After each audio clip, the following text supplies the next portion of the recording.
Assalamualaikum warahmatullahi wabarakatuh. Perkenalkan, nama saya Rafli Zuhri, NIM 43010200027, Prodi Komunikasi dan Penyiaran Islam dari kelas Tafsir Ayat Dakwah kelas A. Di video ini saya akan menjelaskan tema sosial yang bersumber dari ayat dakwah yang ada di Al-Quran. Dalam surah Al-Hujurat ayat 11-13, di ayat ini menerangkan tentang sosial masyarakat yang memiliki arti.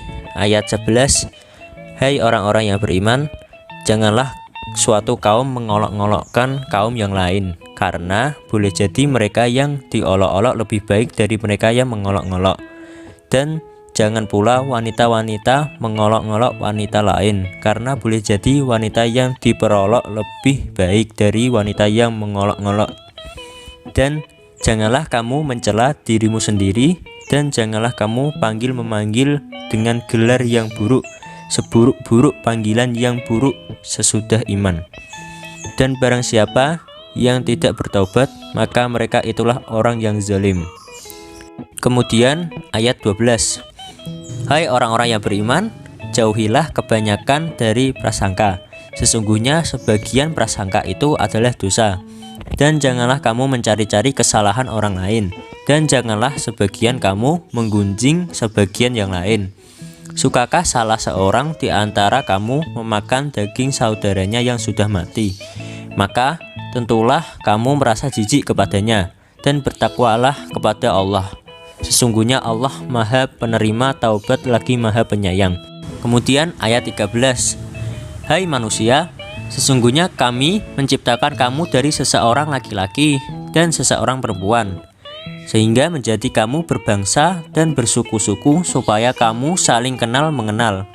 Sesungguhnya orang yang paling mulia di antara kamu di sisi Allah ialah orang yang paling takwa di antara kamu. Sesungguhnya Allah Maha Mengetahui lagi Maha Mengenal. Dalam ayat ini Allah menjelaskan adab-adab yang harus berlaku di antara sesama mukmin, dan juga menjelaskan beberapa fakta yang menambah kukuhnya persatuan umat Islam sebagai makhluk sosial, yaitu yang pertama, menjauhkan diri dari berburuk sangka kepada orang lain. Kedua, menahan diri dari memata-matai keaiban orang lain. Dan ketiga, menahan diri dari mencela dan menggunjing orang lain. Kita tidak boleh saling menghina di antara sesamanya. Ayat ini akan dijadikan Allah sebagai peringatan dan nasihat agar kita bersopan santun dalam pergaulan hidup kaum yang beriman. Dengan hal ini berarti Allah melarang kita untuk mengolok-olok dan menghina orang lain, baik dengan cara membeberkan keaiban, dengan mengejek, ataupun menghina dengan ucapan atau isyarat, karena hal ini dapat menimbulkan kesalahpahaman di antara kita. Dari uraian di atas dapat disimpulkan bahwa yang pertama, setiap manusia dijaga oleh 4 malaikat hafadhah, dan bahwasanya Allah adalah sebaik-baik penolong bagi kita. Kedua, manusia adalah makhluk sosial, maka tidak boleh saling membeda-bedakan baik ras, suku, dan lainnya, karena semua sama, tak ada yang beda di sisi Allah melainkan ketakwaannya. Ketiga, Allah tidak akan merubah suatu kaum kecuali Dia merubahnya, dan Allah menyuruh kita untuk memberantas kezoliman.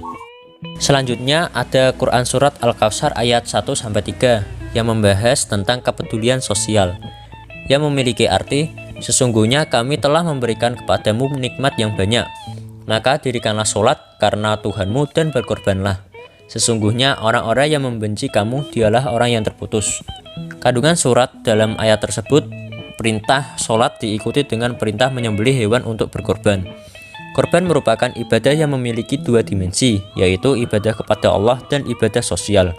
Korban dikatakan ibadah kepada Allah karena merupakan wujud ketaatan dan keikhlasan kepadanya. Sedangkan nilai sosialnya karena sebagian daging korban dibagikan kepada masyarakat fakir miskin utamanya. Kesimpulan yang dapat diambil dari kandungan surah Al-Kautsar ayat 1-3 adalah bahwa Allah telah menganugerahkan kepada Nabi Muhammad SAW nikmat yang banyak. Oleh karena itu, sebagai tanda rasa syukur, Allah Subhanahu wa Ta'ala memerintah kepada beliau untuk mengerjakan sholat dan menyembelih hewan kurban dengan niat ikhlas karena Allah semata. Terdapat keterkaitan dalam surah Al-Kautsar ayat 1-3 dengan kepedulian sosial. Keterkaitan itu adalah sebagai berikut. Yang pertama, mengandung pelajaran agar umat Islam memiliki kepedulian sosial dalam kehidupan. Kedua, bentuk kepedulian sosial yang dimaksud dalam surah Al-Kautsar adalah menyembelih hewan kurban, di mana dagingnya diberikan kepada orang lain, utamanya kepada fakir miskin. Sekian yang dapat saya sampaikan, kurang lebihnya mohon maaf. Terima kasih. Wassalamualaikum warahmatullahi wabarakatuh.